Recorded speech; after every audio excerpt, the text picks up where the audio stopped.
राज्यर राजस्व एवं विपर्यय परिचालना मंत्री सुरेश पूजारी बन्या प्रभावित लोकों ପାଇଁ ଏକ ବଡ଼ ଘୋଷଣା କରିଛନ୍ତି। ସେ କହିଛନ୍ତି ଯେ ବନ୍ୟା ଯୋଗୁଁ ହୋଇଥିବା କ୍ଷୟକ୍ଷତିର ରିପୋର୍ଟ ପାଇବାର 24 ଘଣ୍ଟା ମଧ୍ୟରେ ପ୍ରଭାବିତ ଲୋକଙ୍କୁ ସହାୟତା ଯୋଗାଇ ଦିଆଯିବ। ଏହା ସହିତ ପାଗ ଅନୁକୂଳ ରହିବାକୁ ହେଲେ ମଙ୍ଗଳବାର ମୁଖ୍ୟମନ୍ତ୍ରୀ ମୋହନ ଚରଣ ମାଝୀ ବନ୍ୟା ପ୍ରଭାବିତ ଅଞ୍ଚଳର ଏକ ଆକାଶ ମାର୍ଗରେ ସର୍ଭେ କରିବେ।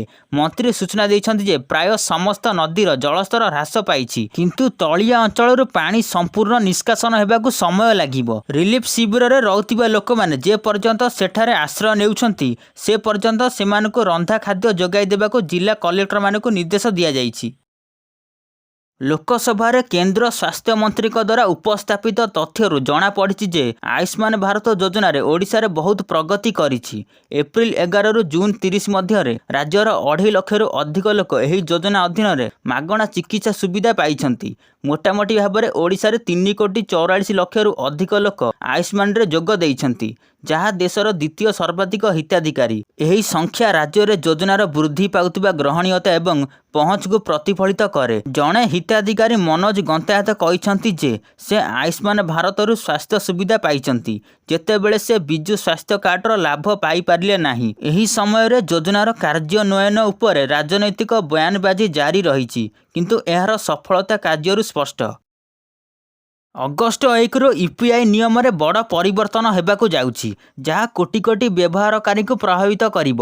ୟୁପିଆଇ ଆପ୍ ସର୍ଭର ଉପରେ ଚାପ କମ୍ କରିବା ପାଇଁ ଏନପିସିଏଲ୍ ଏହି ପଦକ୍ଷେପ ନେଇଛି। ନୂତନ ନିୟମ ଅନୁଯାୟୀ ଆପଣ ଗୋଟିଏ ମାସରେ କେବଳ 50 ଥର ଆପଣଙ୍କର ବ୍ୟାଙ୍କ ବାଲାନ୍ସ ଚେକ୍ କରିପାରିବେ ଏବଂ ଆପଣ ଦିନକୁ କେବଳ 25 ଥର ଦେଖିପାରିବେ ଯେ ଆପଣଙ୍କର ମୋବାଇଲ ନମ୍ବର କେଉଁ ଆକାଉଣ୍ଟ ସହିତ ଲିଙ୍କ ହୋଇଛି। ଏହା ବ୍ୟତୀତ ଅଟୋ ଡେବିଟ୍ ପେମେଣ୍ଟ ଗୁଡ଼ିକ ଏବେ କେବଳ ଅଣପିକ୍ ସମୟରେ ଅର୍ଥାତ୍ 10ଟା ସକାଳ ପୂର୍ବରୁ କିମ୍ବା ଅପରାହ୍ନ 1ଟାରୁ 5ଟା ମଧ୍ୟରେ ପ୍ରକ୍ରିୟାକରଣ କରାଯିବ। ପେଣ୍ଡିଂ ପେମେଣ୍ଟର ସ୍ଥିତି ମଧ୍ୟ ପ୍ରତି 90 ସେକେଣ୍ଡରେ କେବଳ 3 ଥର ଯାଞ୍ଚ କରାଯାଇପାରିବ। ଡିଜିଟାଲ କାରବାରକୁ ସୁଗମ କରିବା ଲକ୍ଷ୍ୟରେ ଏହି ପରିବର୍ତ୍ତନ ଗୁଡ଼ିକ କରାଯାଉଛି। ଓଡ଼ିଶାରେ ବାରମ୍ବାର ଚାଲାଣ ସତ୍ତ୍ୱେ ଟ୍ରାଫିକ୍ ନିୟମ ଉଲ୍ଲଂଘନ କରୁଥିବା ଡ୍ରାଇଭରମାନଙ୍କ ବିରୁଦ୍ଧରେ ଏବେ କଠୋର କାର୍ଯ୍ୟାନୁଷ୍ଠାନ ଗ୍ରହଣ କରାଯିବ। ରାଜ୍ୟ ପରିବହନ ପ୍ରାଧିକରଣ ଘୋଷଣା କରିଛି ଯେ 5 ଥରରୁ ଅଧିକ ଥର ଚାଲାଣ କଲେ ଯାନବାହନ ପଞ୍ଜୀକରଣ ବାତିଲ କରାଯାଇପାରିବ। ପ୍ରାୟ 10,000 ଯାନ ଏପରି ଅଛି ଯାହାର 5 ଥରରୁ ଅଧିକ ଚାଲାଣ କରାଯାଇଛି ଏବଂ 170 ଯାନବାହନ ମାଲିକଙ୍କୁ ନୋଟିସ୍ ପଠାଯାଉଛି। ଏହି ଯାନଗୁଡ଼ିକ ଆଉ ରାସ୍ତାରେ ଚାଲିପାରିବ ନାହିଁ। ଏହା ବ୍ୟତୀତ ପରମିଟ୍, ବୀମା କିମ୍ବା ରୋଡ୍ ଟ୍ୟାକ୍ସ ବିନା ଯାନବାହନ ଜବତ କରାଯିବ। ମେ 2022ରୁ କାର୍ଯ୍ୟକାରୀ ହୋଇଥିବା ଇ ଡେଡିକେସନ ସିଷ୍ଟମ ଏପର୍ଯ୍ୟନ୍ତ ପ୍ରାୟ 3 ଲକ୍ଷ ଯାନବାହନର ଚାଲାଣ କରିଛି, କିନ୍ତୁ ବହୁ ସଂଖ୍ୟକ ଚାଲାଣ ପଇଠ କରାଯାଇ ନାହିଁ, ଯାହା ଯୋଗୁଁ ସରକାରଙ୍କୁ କଠୋର ପଦକ୍ଷେପ ନେବାକୁ ପଡ଼ିଛି। ସରକାରୀ ପ୍ରାଥମିକ ବିଦ୍ୟାଳୟର ଛାତ୍ରଛାତ୍ରୀଙ୍କ ପରିଚୟ ପତ୍ରର ରଙ୍ଗ ପରିବର୍ତ୍ତନ କରିଛନ୍ତି। 2025-26 ଶିକ୍ଷାବର୍ଷରୁ ପ୍ରଥମରୁ ଅଷ୍ଟମ ଶ୍ରେଣୀ ପର୍ଯ୍ୟନ୍ତ ଛାତ୍ରଛାତ୍ରୀଙ୍କ ନୂତନ ପରିଚୟ ପତ୍ର ଏବେ ଗେରୁଆ ରଙ୍ଗର ହେବ। ଏହି ପରିଚୟ ପତ୍ର ଗୁଡ଼ିକରେ ଛାତ୍ରଙ୍କ ନାମ, ଶ୍ରେଣୀ, ଜନ୍ମ ତାରିଖ, ରୋଲ ନମ୍ବର ଏବଂ ଯୋଗାଯୋଗ ସୂଚନା ରହିବ। ଏହା ସହିତ ଘର ପୋଷାକ, କ୍ୟାପ୍ ଲୋଗୋ ଏବଂ ଏକ ନୂତନ ସ୍ଲୋଗାନ ମଧ୍ୟ ପରିବର୍ତ୍ତନ କରାଯିବ। ସରକାର ପ୍ରତି ଛାତ୍ରଙ୍କୁ 500 ଟଙ୍କାରେ ଜୋତା, ମୋଜା, ସାର୍ଟ, ଟ୍ରାକ୍ ପ୍ୟାଣ୍ଟ ଏବଂ କ୍ୟାପ୍ ମଧ୍ୟ ଯୋଗାଇବେ। ଏହି ରଙ୍ଗ ପରିବର୍ତ୍ତନ ରାଜ୍ୟରେ ବହୁତ ବିତର୍କ ସୃଷ୍ଟି କରିଛି, ବିଶେଷ କରି ପୂର୍ବରୁ ସରକାରଙ୍କ ଦ୍ୱାରା ସ୍କୁଲ ୟୁନିଫର୍ମ ଏବଂ ସାଧାରଣ ପରିବହନର ରଙ୍ଗରେ କରାଯାଇଥିବା ପରିବର୍ତ୍ତନକୁ ଦୃଷ୍ଟିରେ ରଖି। କୃଷକ ପଞ୍ଜୀକରଣକୁ ନେଇ ଓଡ଼ିଶାରେ ରାଜନୀତି ଉଷ୍ମ ହୋଇଛି। ଯୋଗାଣ ମନ୍ତ୍ରୀ କୃଷ୍ଣଚନ୍ଦ୍ର ପାତ୍ର କହିଛନ୍ତି ଯେ ମଧ୍ୟସ୍ଥିମାନଙ୍କୁ ଦୂର କରିବା ଏବଂ ପ୍ରକୃତ ଚାଷୀମାନଙ୍କୁ ଚିହ୍ନଟ କରିବା ପାଇଁ ସରକାର ଏକ ନୂତନ ସରଳ ଇ-କେୱାଇସି ଏବଂ ସ୍ୱୟଂ ଘୋଷଣା ଫର୍ମ ଲାଗୁ କରିଛନ୍ତି। ସେ ବିରୋଧୀଙ୍କ ଅଭିଯୋଗକୁ ରାଜନୈତିକ ଉଦ୍ଦେଶ୍ୟ ବୋଲି କହିଛନ୍ତି। ସେହି ସମୟରେ ବିଜେଡିର ପ୍ରସନ୍ନ ଆଚାର୍ଯ୍ୟ ଅଭିଯୋଗ କରିଛନ୍ତି ଯେ ନୂତନ ପ୍ରକ୍ରିୟା ଜଟିଳ, ଯାହା ଫଳରେ ଲକ୍ଷ ଲକ୍ଷ ଚାଷୀ ଧାନ ପଞ୍ଜୀକରଣରୁ ବଞ୍ଚିତ ହେବେ। ଆଚାର୍ଯ୍ୟଙ୍କ ଅନୁଯାୟୀ ସରକାର ପରୋକ୍ଷ ଭାବରେ କମ୍ ଚାଷୀଙ୍କୁ ବୋନସ ଦେବାକୁ ଏବଂ ବ୍ୟବସାୟୀଙ୍କୁ ଲାଭ ଦେବାକୁ ଚେଷ୍ଟା କରୁଛନ୍ତି। ଏହି ସମୟରେ ଅଭିଯୋଗ ଗ୍ରହଣ ଉପରେ ସରକାର କାର୍ଯ୍ୟାନୁଷ୍ଠାନ ଗ୍ରହଣ କରିବାକୁ ପ୍ରତିଶ୍ରୁତି ଦେଇଛନ୍ତି, ଯାହା ଚାଷୀ ଏବଂ ମଧ୍ୟସ୍ଥିଙ୍କ ମଧ୍ୟରେ ଲଢ଼େଇକୁ ଆହୁରି ତୀବ୍ର କରିପାରେ। ଉପରମୁଣ୍ଡରେ ପ୍ରବଳ ବର୍ଷା ଯୋଗୁଁ ଓଡ଼ିଶାରେ ହୀରାକୁଦ ଜଳଭଣ୍ଡାରର ଜଳସ୍ତର ନିରନ୍ତର ବୃଦ୍ଧି ପାଉଛି। ଶନିବାର ରାତି ସୁଦ୍ଧା ଜଳସ୍ତର 615.10 ଫୁଟରେ ପହଞ୍ଚିଥିଲା। ପ୍ରତି ସେକେଣ୍ଡରେ ହାରାହାରି 4,11,000 ଘନ ଫୁଟରୁ ଅଧିକ ପାଣି ଜଳଭଣ୍ଡାରକୁ ଆସୁଛି, ଯେତେବେଳେ ଅତିରିକ୍ତ ବନ୍ୟା ଜଳ ନିଷ୍କାସନ ପାଇଁ 20ଟି ସୁଇପ୍ ଗେଟ୍ ଖୋଲାଯାଇଛି। ପ୍ରତି ସେକେଣ୍ଡରେ ଏହି ଗେଟ୍ରୁ 3,05,000 ଘନ ଫୁଟରୁ ଅଧିକ ପାଣି ମହାନଦୀକୁ ଛଡ଼ାଯାଉଛି। ପାଣିପାଗ ବିଭାଗ ଅନୁଯାୟୀ ଜଳ ଭଣ୍ଡାରର ଉପର ଏବଂ ତଳ ଉଭୟ ଅଞ୍ଚଳରେ ଭଲ ବର୍ଷା ରେକର୍ଡ କରାଯାଇଛି, ଯାହାଫଳରେ ଜଳସ୍ତର ବୃଦ୍ଧି ପାଇବାରେ ଲାଗିଛି। ଏହା ବ୍ୟତୀତ ବିଦ୍ୟୁତ୍ ଉତ୍ପାଦନ ଏବଂ ଜଳସେଚନ ସମେତ ବିଭିନ୍ନ ବ୍ୟବହାର ପାଇଁ ମଧ୍ୟ ପାଣି ଛଡ଼ାଯାଉଛି। ଓଡ଼ିଶାର ଖୋର୍ଦ୍ଧା ଜିଲ୍ଲାରେ ଡେଙ୍ଗୁର ପ୍ରକୋପ ଦ୍ରୁତ ଗତିରେ ବୃଦ୍ଧି ପାଉଛି। ଭୁବନେଶ୍ୱର ଏକ ପ୍ରମୁଖ ହଟସ୍ପଟ୍ ପାଲଟିଛି। ଗତ 24 ଘଣ୍ଟା ମଧ୍ୟରେ ଜିଲ୍ଲାରେ 294ଟି ନୂତନ ମାମଲା ରିପୋର୍ଟ ହୋଇଛି, ଯାହା ମଧ୍ୟରୁ 180ଟି କେବଳ ଭୁବନେଶ୍ୱର ସହରାଞ୍ଚଳରୁ। ଜୁଲାଇ ମାସରେ ଏହି ସଂଖ୍ୟା 250 ଟପିଛି। ସୁନ୍ଦରଗଡ଼ ପରେ ରାଜ୍ୟର ଦ୍ୱିତୀୟ ସର୍ବାଧିକ ଡେଙ୍ଗୁ ରୋଗୀଙ୍କ ସଂଖ୍ୟା ହେଉଛି ଖୋର୍ଦ୍ଧା। ବର୍ଷା ସତ୍ତ୍ୱେ ସହରର ପରିଷ୍କାର ପରିଚ୍ଛନ୍ନତା ଏବଂ ଡ୍ରେନେଜ୍ ବ୍ୟବସ୍ଥାରେ କୌଣସି ଉନ୍ନତି ଦେଖାଯାଉନାହିଁ, ଯାହା ମଶା ବଂଶବୃଦ୍ଧି ପାଇଁ ଅନୁକୂଳ ପରିବେଶ ସୃଷ୍ଟି କରୁଛି। ସ୍କୁଲ, କଲେଜ ଏବଂ ବିଶ୍ୱବିଦ୍ୟାଳୟରେ ସଫେଇ ଅଭିଯାନ ଚାଲିଥିବା ବେଳେ ଛାତ୍ରଛାତ୍ରୀମାନେ ମଶାଙ୍କ ଦ୍ୱାରା ବହୁତ ଅସୁବିଧାର ସମ୍ମୁଖୀନ ହେଉଛନ୍ତି। ଗତ କିଛି ଦିନ ଧରି ରାଜ୍ୟରେ ଅପରାଧ ଖବର ମୁଖ୍ୟ ଖବର ପାଲଟିଛି, ଯେଉଁଠାରେ ବନ୍ଧୁକ ଏବଂ ବୋମା ବ୍ୟବହାର ସାଧାରଣ ହୋଇଯାଇଛି। ଚୋରି ଏବଂ ଡକାୟତ ମାମଲା ମଧ୍ୟ ବୃଦ୍ଧି ପାଉଛି, ଯାହା ଦର୍ଶାଉଛି ଯେ ଅପରାଧୀମାନେ ପୋଲିସ ପ୍ରତି ସେମାନଙ୍କର ଭୟ ହରାଇ ଦେଇଛନ୍ତି। ଏହି ଗମ୍ଭୀର ପରିସ୍ଥିତି ଉପରେ ଚିନ୍ତା ପ୍ରକାଶ କରି ଉପବାଚସ୍ପତି ଭବାନୀ ଶଙ୍କର ଭୋଇ ମୁଖ୍ୟମନ୍ତ୍ରୀଙ୍କୁ ଏକ ଚିଠି ଲେଖିଛନ୍ତି। ଏହି ଚିଠିରେ ସେ ରାଜ୍ୟରେ ଅପରାଧୀଙ୍କୁ ଦମନ କରିବା ପାଇଁ କଠୋର ଆଇନ ଆଣିବାକୁ ପ୍ରସ୍ତାବ ଦେଇଛନ୍ତି। ଉତ୍ତରପ୍ରଦେଶରେ ଲାଗୁ ହୋଇଥିବା ଗ୍ୟାଙ୍ଗଷ୍ଟର ଆଇନ ଭଳି ଆଇନକୁ ଓଡ଼ିଶାରେ ମଧ୍ୟ କାର୍ଯ୍ୟକାରୀ କରିବାକୁ ଭୋଇ ପରାମର୍ଶ ଦେଇଛନ୍ତି, ଯାହାଦ୍ୱାରା ସଂଗଠିତ ଅପରାଧ ଏବଂ ଅସାମାଜିକ କାର୍ଯ୍ୟକଳାପକୁ ପ୍ରଭାବଶାଳୀ ଭାବରେ ରୋକାଯାଇପାରିବ।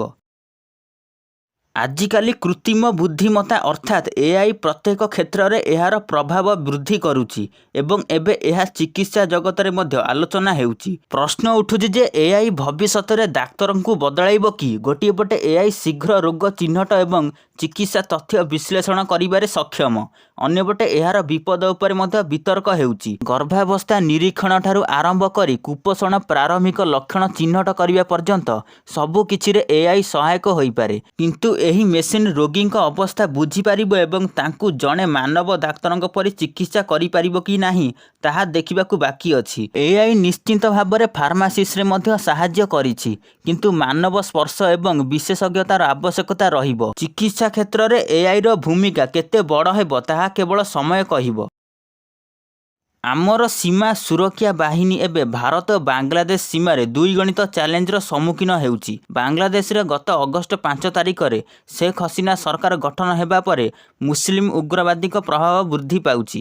ଏହି କାର୍ଯ୍ୟକଳାପ ପଛରେ ପାକିସ୍ତାନୀ ଗୁଇନ୍ଦା ସଂସ୍ଥା ISIର ହାତ ଥିବା ଆଶଙ୍କା କରାଯାଉଛି, ଯାହା ଭାରତର ଚିନ୍ତା ବୃଦ୍ଧି କରିଛି। ଏବେ BSFର କାମ କେବଳ ଅବୈଧ ଅନୁପ୍ରବେଶକାରୀଙ୍କୁ ରୋକିବା ନୁହେଁ, ବରଂ ସେମାନଙ୍କୁ ପ୍ରଶ୍ରୟ ଦେଉଥିବା ଅପରାଧୀଙ୍କୁ ପର୍ଦ୍ଦାଫାଶ କରିବା। ଏହି ପରିସ୍ଥିତିର ମୁକାବିଲା ପାଇଁ ଗୃହ ମନ୍ତ୍ରାଳୟ BSFକୁ ରାତି ଦୃଷ୍ଟି, ବଡି କ୍ୟାମେରା ଏବଂ ବାୟୋମେଟ୍ରିକ୍ ଡିଭାଇସ୍ ଭଳି ଆଧୁନିକ ଉପକରଣ ଦେଇଛି। ଏହି ପଦକ୍ଷେପଗୁଡ଼ିକ ସୀମାରେ ପେଟ୍ରୋଲିଂ କରିବା ସହିତ ଅପରାଧୀଙ୍କ ବିରୁଦ୍ଧରେ ପ୍ରମାଣ ସଂଗ୍ରହ କରିବାରେ BSFକୁ ସାହାଯ୍ୟ କରିବ, ଯାହାଦ୍ୱାରା ଆମର ସୀମା ଅଧିକ ସୁରକ୍ଷିତ ହେବ।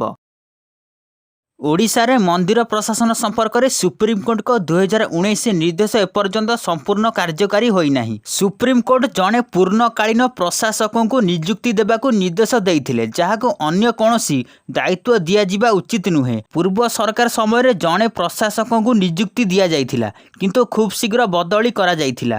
ନୂତନ ସରକାରଙ୍କ 1 ବର୍ଷରୁ ଅଧିକ ସମୟ ପରେ ମଧ୍ୟ ଜଣେ ପୂର୍ଣ୍ଣକାଳୀନ ପ୍ରଶାସକଙ୍କୁ ନିଯୁକ୍ତି ଦିଆଯାଇନାହିଁ, ଯାହାଫଳରେ ମନ୍ଦିର ନୀତିରେ ଦ୍ୱନ୍ଦ୍ୱ ସୃଷ୍ଟି ହେଉଛି। ମୁଖ୍ୟ ପ୍ରଶାସକଙ୍କୁ ପ୍ରାୟତଃ ଅତିରିକ୍ତ ଦାୟିତ୍ୱ ଦିଆଯାଏ ଏବଂ ଅବସରପ୍ରାପ୍ତ ଅଧିକାରୀମାନଙ୍କୁ ମଧ୍ୟ ନିଯୁକ୍ତି ଦିଆଯାଏ। ମନ୍ଦିର ଜମି ଜବରଦଖଲ ଏବଂ ବିବାଦୀୟ ମୁହୂର୍ତ୍ତ ସମୟ ଭଳି ସମସ୍ୟା ଏପର୍ଯ୍ୟନ୍ତ ସମାଧାନ ହୋଇନାହିଁ, ଯାହା ଭକ୍ତଙ୍କ ପାଇଁ ଅସୁବିଧା ଏବଂ ପରମ୍ପରା ପାଳନ କରିବାରେ ସମସ୍ୟା ସୃଷ୍ଟି କରୁଛି।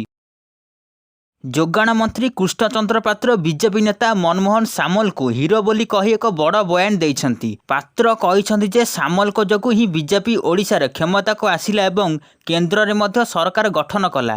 ସେ ସାମଲଙ୍କୁ ଏକମାତ୍ର ବ୍ୟକ୍ତି ଭାବରେ ପ୍ରଶଂସା କରିଥିଲେ, ଯିଏ ମେଣ୍ଟକୁ ପ୍ରତ୍ୟାଖ୍ୟାନ କରିଥିଲେ ଏବଂ ଏକାକୀ ନିର୍ବାଚନ ଲଢ଼ିବାକୁ ଆହ୍ୱାନ ଦେଇଥିଲେ। ମନ୍ତ୍ରୀ ସାମଲଙ୍କ ନେତୃତ୍ୱକୁ ମଧ୍ୟ ପ୍ରଶଂସା କରିଥିଲେ ଏବଂ କହିଥିଲେ ଯେ ରାଜ୍ୟ ସଭାପତି ଭାବରେ ସେ ଯାହା ନିଷ୍ପତ୍ତି ନେବେ ତାହା ଏକ ସୁନିଶ୍ଚିତ ନିଷ୍ପତ୍ତି ହେବ। ପାତ୍ର ଜୋର ଦେଇ କହିଛନ୍ତି ଯେ ସାମଲଙ୍କ ପାଇଁ ଯେତେ ପ୍ରଶଂସା କଲେ ମଧ୍ୟ ଯଥେଷ୍ଟ ହେବ ନାହିଁ, କାରଣ ଆଜି ରାଜ୍ୟ ଏବଂ କେନ୍ଦ୍ର ସରକାର ଉଭୟ ତାଙ୍କ ସହିତ ଅଛନ୍ତି।